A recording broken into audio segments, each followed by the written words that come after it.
ඒ 2011 අගෝස්තු 26 වෙනිදා ඇමරිකාවේ මැසචූසෙට්ස් ප්‍රාන්තයේ චිකෝපි නගරයේ සිදු වුණ බිහිසුණු සිදුවීමකින් මේ නගරයේ වෙනදට තිබුණ සාමකාමී නිස්කලංක බව සම්පූර්ණයෙන්ම නැති වෙලා යනවා. මේ දවසේ හවස 6 පසු වෙලා විනාඩි 50කට විතර පසුව 911 එමර්ජන්සි ඩිපාර්ට්මන්ට් එකට කෝල් එකක් එනවා. මේ කෝල් එක ආපු නිවස තිබුණේ අංක 73 ස්කූල් ස්ට්‍රීට් කියන ඇඩ්‍රස් එකේ. මේ කෝල් කරපු පුද්ගලයා ගොඩක් කලබල වෙලා හිටියා. ඔහු කිව්වේ ඔහුගේ ගර්ල්ෆ්‍රෙන්ඩ්ව ඉතාම අමානුෂික විදිහට ඝාතනය කර තිබෙන බව.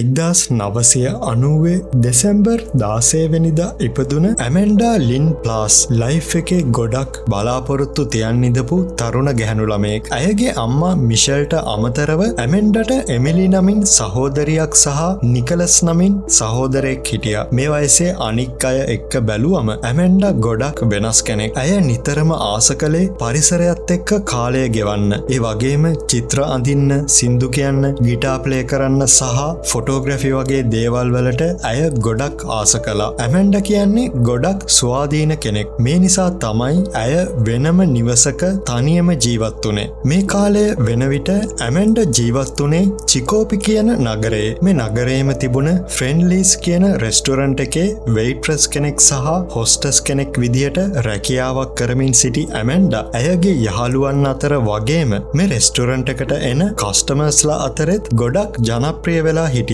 ඒ අනික් අයට වඩා කාරුණික වගේම ගොඩක් මිත්‍රශීලී කෙනෙක් විදිහට. 2011 අගෝස්තු 26 වෙනි සිකුරාදා සුපුරුදු විදිහටම ඇය රැකියාවට යන්න සූදානම් වුණා. හවස 5ට තමයි ෆ්‍රෙන්ඩ්ලිස් රෙස්ටොරන්ට් එකේ වැඩ පටන් ගන්න නියමිත වෙලා තිබුණේ. මේ දවසේ උදේ ඇමෙන්ඩා ඇයගේ අම්මා මිෂෙල්ට SMS එකක් යවලා තිබුණා. ඒ ඇයව රෙස්ටොරන්ට් එකට එක්කගෙන යන්න පුළුවන්ද කියලා දැනගන්න. නමුත් මේ වෙලාවේදී මිෂෙල්ට මේ උදව්ව කරන්න බැරි වුණ නිසා ඇමෙන්ඩා කියලා තිබුණා ඇය මේ දවසේ රෙස්ටොරන්ට් එකට යන්න වෙන ක්‍රමයක් සොයාගන්නම් කියලා. ඇය මොන දේ වුණත් හරියට වෙලාවට රැකියාවට යන කෙනෙක්. ඒ ගැන මේ රෙස්ටොරන්ට් එකේ වැඩ කරපු අනික් හැමදෙනාම දැනගෙන හිටියා. මේ නිසා තමයි අගෝස්තු 26 වෙනිදා ඇමෙන්ඩා ෆ්‍රෙන්ඩ්ලිස් වල ඇයගේ රැකියාවට ආපු නැති එක ගැන හැමදෙනෙක්ම කලබල වුණේ. විශේෂයෙන්ම මේ දවසේ ඇමෙන්ඩා සමග රාත්‍රී කෑම කන්න බලාපොරොත්තුවෙන් හිටපු ඇමෙන්ඩාගේ යාළුවෙක් වුණ මැලීන් හෝම්ස් කියන ගැහැණු ළමයා ගොඩක් කලබල වෙලා හිටියා. ඇමෙන්ඩාගෙන් කිසිම තොරතුරක් නැති නිසා හවස 6:50ට විතර ඇමෙන්ඩාගේ බෝයිෆ්‍රෙන්ඩ් වුණ සෙත් ග්‍රීන් ඇයගේ නිවසට එනවා. ඔවුන් දෙන්නගේ මේ රිලේෂන්ෂිප් එක පටන් අරන් තිබුණේ මේ දවසට සතියකට වගේ කලින්. සෙත් මේ නිවසට එන වෙලාවේ ඔහු දකිනවා නිවසේ දොර විවෘතව තියෙන විදිහ. සෙත්ට මේ ගැන සැකහිතුන නිසා ඔහු ඇමෙන්ඩාගේ නිවසට ඇතුළු වුණා. මේ වෙලාවේ ඔහුට දකින්න ලැබුණේ ඔහුගේ ජීවිතයේ කිසිම දවසක අමතක කරන්න බැරි බිහිසුණු දර්ශනයක්. නිවසට ඇතුල් වුණ සෙත් දකිනවා ලේ විලක් මැද වැටිලා ඉඳපු ඇමෙන්ඩාව.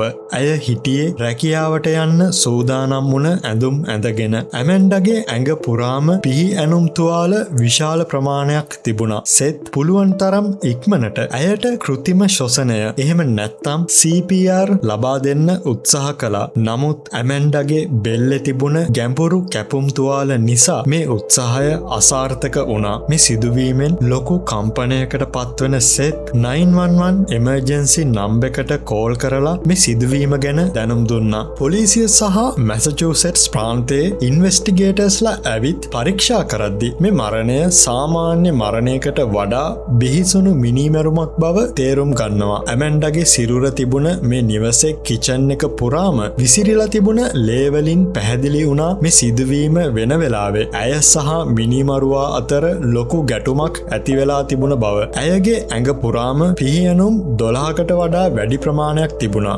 ඒ පිහියනුම් වලින් 7ක්ම මාරාන්තික පිහියනුම්. විශේෂයෙන්ම ඇයගේ බෙල්ල සහ පපුව ප්‍රදේශවල දරුණු පිහියනුම් තුවාල තිබුණා. ඇය බිමට වැටිලා මිය යනකම්ම ඇයගේ මිනීමරුවගෙන් ගැලවෙන්න උත්සාහ කළ බව තවදුරටත් මේ සාක්ෂි වලින් පෙනුණා. මේ මිනීමරුම ගොඩක් පර්සනල් වගේම ලොකු තරහකින් කරපු මිනීමරුමක් බව පැහැදිලි වුණා. ගොඩක් මිනීමරුම් වලදී ඒ වගේ දෙයක් තහවුරු කරගන්න පුළුවන් හේතු කීපයක් තියෙනවා. මේ වගේ පිහියනුමක් කරන්න නම් මියගිය පුද්ගලයා සහ මිනීමරුවා එකිනෙකට ගොඩක් ළඟින් ඉන්න ඕනේ. සාමාන්‍යයෙන් මේ වගේ ළඟට ඇවිත් කරන පහරදීමක් වෙන්නේ පෞද්ගලික හේතු නිසා.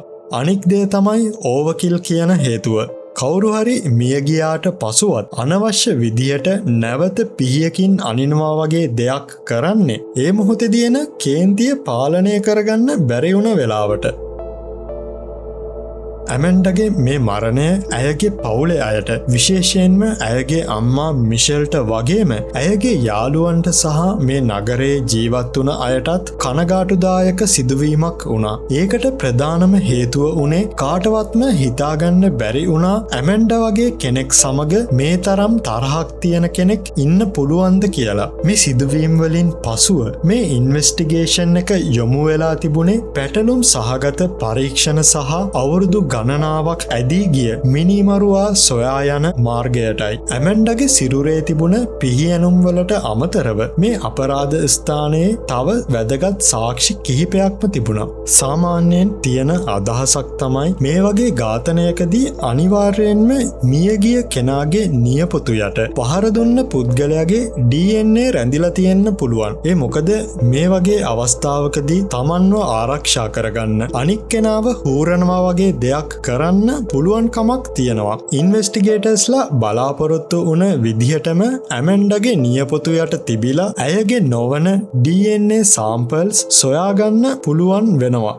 ඊළඟ වැදගත්ම සාක්ෂිය උනේ ඇමෙන්ඩගේ සිරුර ළඟම ලේවලින් සටහන් වුණ සපත්තු අඩිපාරක්. මේ අඩිසලකුණ නයිකි එයා මැක්ස් වර්ගයේ සපත්තුවකින් සටහන් වුණ සලකුණක්. මේ සපත්තුවේ ප්‍රමාණය සයිස් 7.5 බව හඳුනාගන්න පුළුවන් වුණා. සයිස් 7.5 කියන්නේ පිරිමි සපත්තුවලින් තියෙන කුඩාම ප්‍රමාණය. මේ හේතුව නිසා ඉන්වෙස්ටිගේටර්ස්ලා තීරණය කළා මේ අඩිසලකුණ තියපු පුද්ගලයා ශරීර ප්‍රමාණයෙන් පොඩි කෙනෙක් හරි ගැහැණු කෙනෙක් හරි කියලා.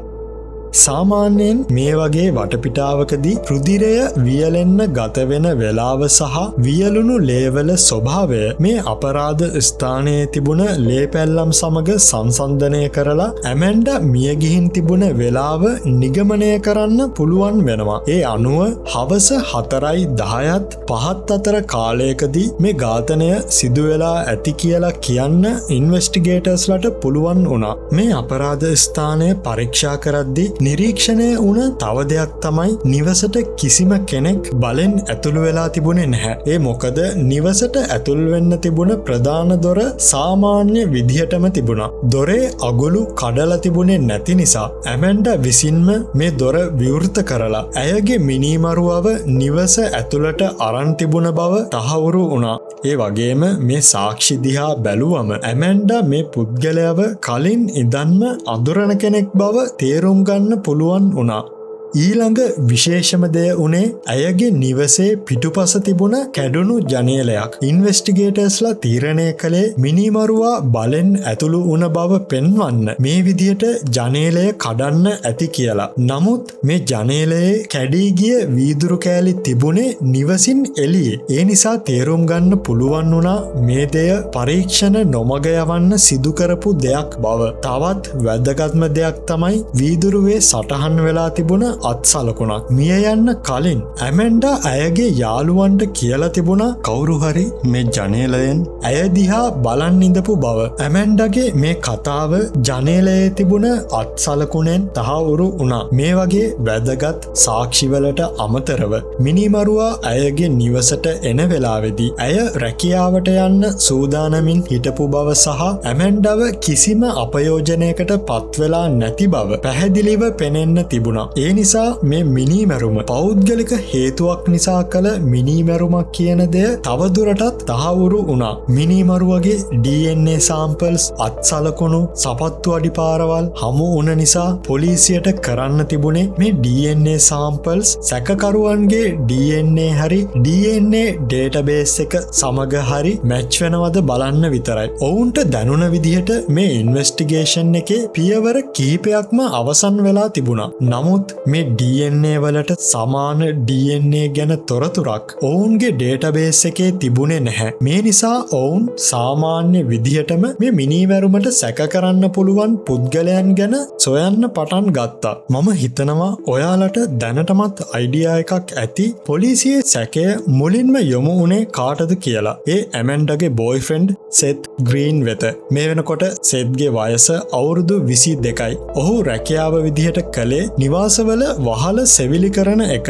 ඒ නිසා සෙත් නිතරම තියුණු ආයුධ භාවිතා කරන කෙනෙක්. ඔහුගේ 911 කෝල් එකෙන් පසුව ඇමෙන්ඩාගේ නිවසට ආපු පොලිස් ඔෆිසර්ස්ලා සෙත්ව පොලිස් ස්ටේෂන් එකට අරන් ගිහින් පැය 15ක් විතර ප්‍රශ්න කළා. මේ වෙලාවේදී කලින් සඳහන් කළ විදිහටම සිදු වුණ හැම දෙයක්ම විස්තර කරලා පසුව ඔහු ඇමෙන්ඩාට කෘත්‍රිම ශ්වසනය දෙන්නත් උත්සාහ කළ බව කියලා තිබුණා. නමුත් මෙතනදී ඔහු කියපු වැදගත්ම දේ තමයි ඇමෙන්ඩාගේ නිවසේ තිබුණ සෙත්ට අයිති M-Tech වර්ගයේ පිහියක් අතුරුදහන් වෙලා කියලා ඔහු පොලිසියට දැනුම් දුන්නා. මේ නිසා පොලිසියට සෙත් ගැන තිබුණ සැකය තවත් වැඩි වුණා. ඊට අමතරව ඔහු වැඩ කරපු තැන ටයිම් ටේබල් එක පරීක්ෂා කරද්දී දැනගන්න ලැබුණා ඔහු කීප වාරයක්ම වැඩ කරපු තැනින් පිට වෙලා ගිහින් බව. මේ ගැන ඔහුගෙන් ප්‍රශ්න කිරීමේදී සෙත්ට මේ පිළිබඳව හරි පැහැදිලි කිරීමක් කරන්න පුළුවන්කමක් තිබුණේ නැහැ.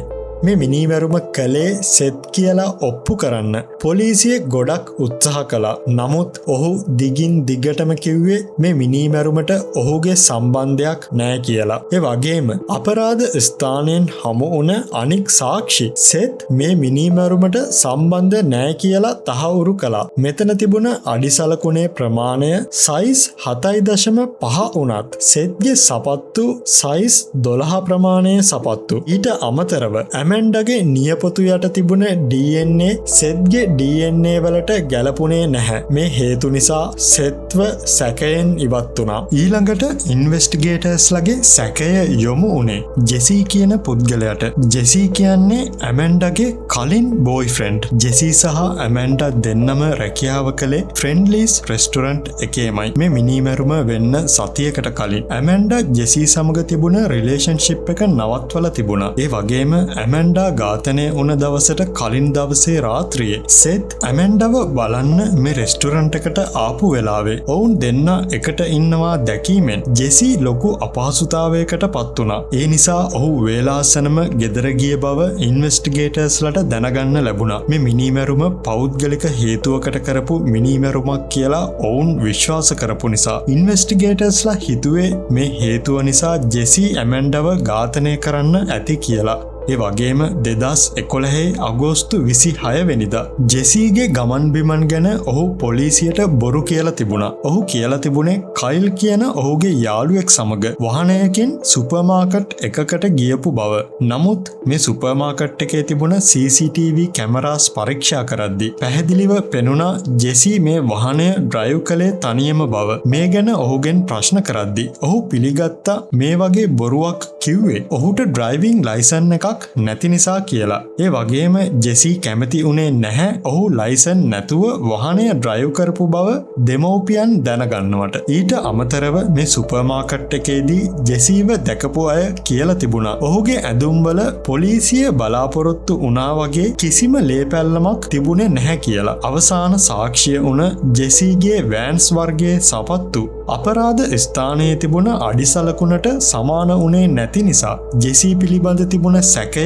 නැති වෙලා යනවා. මේ ඉන්වෙස්ටිගේෂන් එක නැවත තිබුණ තැනටම එනවා. මේ අතර තමයි ඇමෙන්ඩාගේ අසල්වාසීන්ගෙන් වැදගත් තොරතුරක් පොලිසියට දැනගන්න ලැබුණේ. ඔවුන් දැකලා තිබුණා හවස 4:30ට විතර සුදු පාට කා එකක් ඇමෙන්ඩාගේ නිවස අසලින් වේගයෙන් ගමන් කරපු බව. මේ පිළිබඳ තවදුරටත් තොරතුරු සොයාගෙන යද්දී ඉන්වෙස්ටිගේටර්ස්ලට ඔවුන්ගේ ඊළඟ සැකකාරිය හමු වුණා. ඒ ඇමෙන්ඩා එක්ක එකට වැඩ කරපු මර්සිඩීස් කියන තරුණිය. අසල්වාසීන් දැකලා තිබුණ සුදු පාට කායක අයිති වෙලා තිබුණේ මර්සිඩීස්ට.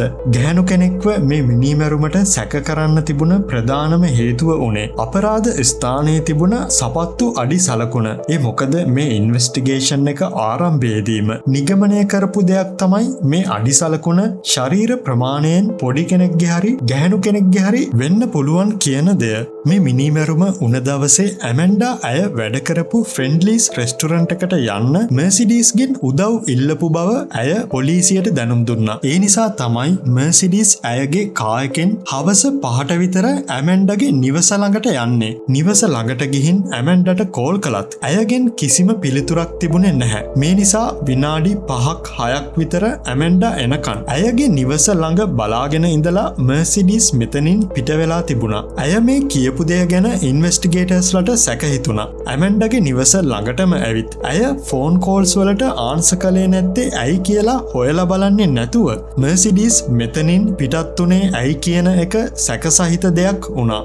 මේ ගැන ප්‍රශ්න කරද්දී ඇය කිව්වේ ඇයට වොල්මාර්ට් සුපර්මාකට් එකට යන්න අවශ්‍ය වුණ නිසා ඇය ඇමෙන්ඩා ගැන හොයන්නේ නැතුව එතනින් පිටත් වුණා කියලා. මේ කතාව තහවුරු කරගන්න පොලිසිය ඇය ගියා කියපු වොල්මාර්ට් සුපර්මාකට් එකේ CCTV කැමරාස් පරීක්ෂා කරනවා. ඒ වෙලාවේදී ඇය සුපර්මාකට් එකට එන විදිහත් සුපර්මාකට් එක ඇතුළේ ඉන්න විදිහත් CCTV වල කැප්චර් වෙලා තිබුණා. අවසානයේ මර්සිඩීස්වත් සැකයෙන් නිදහස් වෙනවා. ප්‍රධාන සැකකරුවන් 3 දෙනාම නිදහස් වෙද්දී මේ පරීක්ෂණය ටිකෙන් ටික නවතින්න පටන් අරන් තිබුණා. ඒ වුණාට ඇමෙන්ඩාගේ අම්මා මිෂෙල් ඇයගේ උත්සාහය අත්හැරියේ නැහැ. ඇය හැම සතියකම ඉරිදට චිකෝපි පොලිස් ස්ටේෂන් එකට කෝල් කරලා මේ ඉන්වෙස්ටිගේෂන් එකේ ප්‍රෝග්‍රස් එක ගැන නිතරම තොරතුරු ඇසුවා. මේ ඉන්වෙස්ටිගේෂන් එකේ ප්‍රධානියා වුණ ලුතිනන්ට් රොනල්ඩ් ගිබන්ස්ටත් ඇය නිතරම කෝල් කරලා මේ පරීක්ෂණ දිගටම කරගෙන යන්න බල කළා. ඔහු පසුව කරපු ප්‍රකාශවල සඳහන් වුණේ මිෂෙල් සමහර දවස්වල රාත්‍රී 12ටත් මේ ගැන තොරතුරු දැනගන්න ඔහුට කෝල් කළා කියලා. ඒ වගේම ඇමෙන්ඩාගේ ඝාතනය තවත් එක අමතක වෙලා ගිය සිදුවීමක් නොවෙන්න බිල්බෝඩ්ස් වල ඇමෙන්ඩාගේ ෆොටෝස් ප්‍රදර්ශනය කළා. ඇමෙන්ඩා ප්ලාස්ව ඇයගේ නිවස ඇතුළෙම අමානුෂික විදිහට ඝාතනය කරලා අවුරුදු 2කට වැඩි කාලයක් ගත වුණා. නමුත් ඉන්වෙස්ටිගේටර්ස්ලට කිසිම වැදගත් සාක්ෂියක් සොයාගන්න බැරි වුණා. මේ මිනීමැරුමට සැක කරන්න පුළුවන් වෙනත් පුද්ගලයෙක්ව සොයාගන්නත් ඔවුන්ට මේ වෙනකන් පුළුවන් කමක් තිබුණේ නැහැ. මේ නිසා මේ කේස් එක කෝල්ඩ් කේස් එකක් විදිහට යට යන්න පටන් ගත්තා. කොහොම වුණත් අවුරුදු 2කට පමණ පසුව මේ පරීක්ෂණවල වැදගත්ම සාක්ෂිය සොයාගන්න පුළුවන් වුණා. නමුත් මෙතන තිබුණ පුදුම හිතෙන දෙය උනේ මිනිමරුවා සොයාගන්න අවශ්‍ය කරලා තිබුණ සාක්ෂිය තිබුණේ ඔවුන්ගේ ඇස් ඉදිරි පිටමයි. 2013 වසරේදී මැසචුසෙට්ස් පොලිස් ඩිපාර්ට්මන්ට් එකේ ලුතිනන්ට් රොනල්ඩ් ගිබන්ස් ඇතුළු විමර්ශන කණ්ඩායම් මේ අපරාධ ස්ථානයෙන් ලබාගත් සියලුම ෆොටෝස් එකින් එක නැවත පරීක්ෂා කරන්න පටන් ගත්තා. මේ වෙලාවේදී ඇමෙන්ඩාගේ නිදන කාමරයේ තිබුණ පොඩි වයිට් බෝඩ් එකක් වෙත ඔවුන්ගේ අවධානය යොමු වුණා. මේ වයිට් බෝඩ් එකේ කෙලවරක ඩෙනිස් වෝස් හිය යනුවෙන් පොඩි සටහනක් තිබුණා. මේ සටහන මගහැරෙන්න තිබුණ ප්‍රධානම හේතුව උනේ මේ වයිට් බෝඩ් එක තිබුණේ ඇමෙන්ඩාගේ නිදන කාමරයේ. නමුත් ඇයව ඝාතනය කරලා තිබුණේ මේ නිවසේ කිචන් එකේ නිසා. ඉන්වෙස්ටිගේටර්ස්ලා වැඩිපුර අවධානය දුන්නේ නිවසේ මේ කොටසට. ඒ නිසා වෙන කාමරවලට ගිහින් පරීක්ෂා කරන්න ඔවුන්ට බැරි වුණා. මේ සටහන ලියපු දිනය සඳහන් වෙලා තිබුණේ 2011 අගෝස්තු 11 වෙනිදා. ඒ කියන්නේ මේ ඝාතනයට දවස් 15කට කලින්. ඉන්වෙස්ටිගේෂන් එකේ ඊළඟ ස්ටෙප් එක උනේ මේ සටහනේ සඳහන් වුණ ඩෙනිස් කියන පුද්ගලයාව සොයාගන්න. නමුත් ඇමෙන්ඩාගේ ෆැමිලි එකේ අය සහ ඇයගේ යාළුවන් ඩෙනිස් කියලා කෙනෙක් ගැන දැනගෙන හිටියේ නැහැ. ඉන්වෙස්ටිගේටර්ස්ලා ඊළඟට කළේ ඇමෙන්ඩාගේ මොබයිල් ෆෝන් එක පරීක්ෂා කරපු එක. මේ වෙලාවේදී ඔවුන් සොයාගත්ත පසුගිය මාස කිහිපය ඇතුළත ඇමෙන්ඩා සහ ඩෙනිස් රෝසා රෝමන් ඇලන් කියන පුද්ගලයා අතර ටෙලිෆෝන් කෝල්ස් 9ක් විතර හුවමාරු වෙලා තියෙන විදිහ. විශේෂයෙන්ම මේ මිනීමැරුමට මාසයකට කලින් ඔහු ඇමන්ඩට ටෙලිෆෝන් කෝල්ස් 5ක් විතර අරගෙන තිබුණා. මුලින්ම ඔවුන්ට ඩෙනිස් කියන්නේ කවුද කියලා කිසිම අදහසක් තිබුණේ නැහැ. පසුව ඩෙනිස්ගේ සම්පූර්ණ නම ඇසුනම ලුතිනන් ගිබන්ස්ට තේරුම් ගියා ඔහුට මේ නම ගොඩක් හුරුපුරුදු නමක් කියලා. ඒ මොකද මේ මිනීමැරුමට අවුරුද්දකට විතර කලින් ලුතිනන් ගිබන්ස්ම ඊටාම සුළු වැරැද්දකට ඩෙනිස් කියලා කෙනෙක්ව අත්අඩංගුවට අරන් තිබුණා. මේ වැරැද්ද ඊටාම පොඩි වැරැද්දක් නිසාත් ඔහු ඊට කලින් කිසිම බරපතල අපරාධයකට වැරදිකාරයෙක් වෙලා නැති නිසාත් ඔහුගේ DNA ගැන තොරතුරු නැෂනල් DNA ඩේටාබේස් එක එහෙම නැත්නම් කෝඩිස් පද්ධතියට ඇතුළත් කරලා තිබුණේ නැහැ. මේ නිසා ඔහුගේ DNA සහ ඇමන්ඩගේ නියපොතු යට තිබුණ DNA සාම්පල්ස් එකින් එක කම්පෙයාර් කරලා බලන්න බැරි වුණා. ඉන්වෙස්ටිගේෂන් එක මෙතනින් ඉස්සරහට අරගෙන යන්න අවශ්‍ය වුණේ ඩෙනිස්ගේ DNA සාම්පල් එකක් විතරයි. නමුත් පුද්ගලයෙකුගේ කැමැත්තක් නැතුව DNA සාම්පල් එකක් ගන්න එක නීති විරෝධී වැඩක්.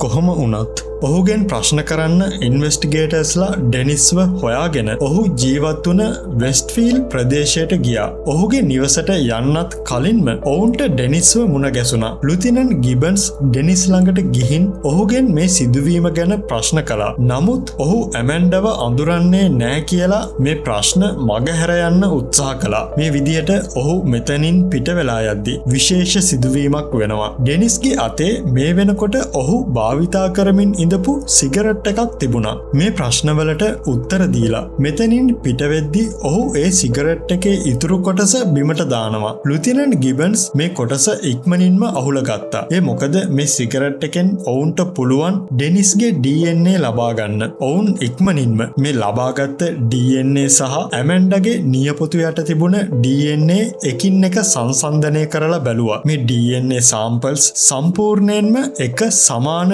DNA බව තහවුරු වුණා. ඩෙනිස් ගැන තිබුණ සැකය වැඩි වෙන්න හේතුවක් වුණ තව සිදුවීමක් වුණා. ලුතිනන්ට් ගිබන්ස් මේ සිගරට් එක අහුල ගන්න විදිහ ඩෙනිස් දැකලා තිබුණා. ඒ නිසා ඩෙනිස් ලුතිනන්ට් ගිබන්ස්ට කෝල් කරලා අහලා තිබුණා ඔවුන් මේ සිගරට් එක එකතු කරගත්තේ ඇයි කියලා. ඒ වෙලාවේදී ඩෙනිස් ගොඩක් කලබලයෙන් කතා කරපු විදිහ තේරුම් ගන්න පුළුවන් වුණා. මේ සිදුවීමෙන් දවස් 2කට පසුව වැඩිදුර ප්‍රශ්න කිරීමකට ඩෙනිස් පොලිස් ඩිපාර්ට්මන්ට් එකට එනවා. පොලිස් ප්‍රශ්න කිරීම අතරතුර ඩෙනිස්ගේ සපත්තු සහ අත්සලකුණු ඉතාම සූක්ෂම විදිහට පරීක්ෂා කළා. එහිදී ඩෙනිස්ගේ සපත්තු අපරාධ ස්ථානයේ තිබුණ ලේ තැවරුණ සපත්තු අඩිසලකුණට සම්පූර්ණයෙන්ම ගැලපෙන බව තහවුරු වුණා. ඒ වගේම ඇමන්ඩගේ නිවසේ කැඩුණු ජනේලයේ තිබුණ අත්සලකුණත් ඩෙනිස්ගේ අත්සලකුණ සමග 100% ගැලපෙන බව විද්‍යාත්මකව තහවුරු වුණා. ඩෙනිස්ට එරෙහිව මේ තරම් පැහැදිලි සාක්ෂි තිබුණත් ප්‍රශ්න කිරීම්වලදී ඔහු තමන්ගේ කතාව වරින් වර වෙනස් කළා. මුලින්ම ඔහු ලුතිනන්ට් ගිබන්ස්ට පැවසුවේ තමන් ඇමන්ඩව අඳුරන්නේ නැති බව. නමුත් ඇමන්ඩගේ සෙල්ෆෝන් රෙකෝඩ්ස් ඉදිරිපත් කළාට පසුව ඩෙනිස් පිළිගත්තා ඔහු ඇමන්ඩට මත්ද්‍රව්‍ය විකුණපු බව. ඒ වුණත් ඔහු ස්ථීරවම කිව්වා ඔහු කිසිම අවස්ථාවක ඇයගේ නිවස ඇතුළට නොගිය බව. කොහොම වුණත් වයිට් බෝඩ් එකේ තිබුණ සටහන ඩෙනිස්ට පෙන්නුවට පස්සේ ඔහුට පිළිගන්න සිදු වුණා ඔහු ඇමන්ඩගේ නිවස ඇතුළට ගියා කියලා. ඉන්පසුව ඇමන්ඩගේ නියපොතු යට තිබුණ DNA සාම්පල් ගැන පොලිසිය ප්‍රශ්න කරද්දී ඔහු සම්පූර්ණයෙන්ම වෙනස් කතාවක් ගෙතුවා. එහිදී ඔහු පැවසුවේ තමන් ඇත්තටම උත්සාහ කළේ ඇමන්ඩව බේරගන්න කියලා. ඩෙනිස් කිව්වේ ඔහු නිවසට ඇතුළු වෙන වෙලාවේ වෙනත් පුද්ගලයෙක් ඇමන්ඩට පිහියකින් අනිමින් ඉඳපු බවත් ඔහු සමග සටන් කර ඇමන්ඩව බේරගන්න උත්සාහ කළ බවත්. පසුව ඔහු කිව්වා ඇමන්ඩව ඝාතනය කළ පුද්ගලයාව ඔහු අඳුරන බව. ඩෙනිස් කියපු විදිහට මේ අභිරහස් පුද්ගලයාගෙන් තමයි ඔහු මත්ද්‍රව්‍ය මිලදී අරන් තිබුණේ. නමුත් ඩෙනිස්ගේ පවුලේ අයට අනතුරක් වෙයි කියලා මේ අභිරහස් මිනීමරුවගේ නම හෙළි කිරීම ඩෙනිස් දිගින් දිගටම ප්‍රතික්ෂේප කළා. ඔහු මොනතරම් කතා කිව්වත් ඔහුට විරුද්ධව තිබුණ සාක්ෂි නඩු විභාගයක් ආරම්භ කරන්න ප්‍රමාණවත් වුණා. දවස් 8ක නඩු විභාගයකින් පසුව 2016 ජූලි 12 වෙනිදා ඩෙනිස්ට සමාවදිය නොහැකි ජීවිතාන්තය දක්වා සිරදඬුවමක් ලබා දුන්නා. නමුත් 2024දී වෙනත් නඩුවකට ලබා දුන්න තීන්දුවක් නිසා ඩෙනිස්ට හැකියාවක් ලැබුණා 2028 අවුරුද්දේදී සමාව ඉල්ලුම් කරන්න. නමුත් ඇමන්ඩගේ ෆැමිලි එකේ අය මේ තීන්දුවට ගොඩක් විරුද්ධ වුණා. ඇමන්ඩගේ ඝාතනය සහ මේ වටා සිදු වුණ පරීක්ෂණ නිසා තව එක විශේෂ සිදුවීමක් වුණා. ඒ තමයි ඇමන්ඩාස් ලෝ කියන අලුත් නීතියක් හඳුන්වා දීම. මේකට ප්‍රධානම හේතුව වුණේ මේ අපරාධ ස්ථානය ආරක්ෂා කරන්න ඉඳපු පොලිස් ඔෆිසර්ස්ලා ඔවුන්ගේ මොබයිල් ෆෝන්ස් වලින් ඇමන්ඩගේ මලසිරුරේ ෆොටෝස් අරගෙන මේ ෆොටෝස් වෙනත් අය සමග ෂෙයා කරගෙන තිබුණා. මෙන්න මේ හේතුව නිසා අවසරයක් නැතුව අපරාධ ස්ථානයක තිබෙන මලසිරුරුවල ෆොටෝස් ගැනීම නීතියෙන් තහනම් කරනවා. ඇමන්ඩා ප්ලාස්ගේ ස්ටෝරි එක ඉවර වෙන්නේ මේ විදිහට. ඇමන්ඩව ඝාතනය කරන්න තිබුණ ඇත්ත හේතුව පිළිබඳ ඔයාලට තියෙන අයිඩියාස් මොනවද?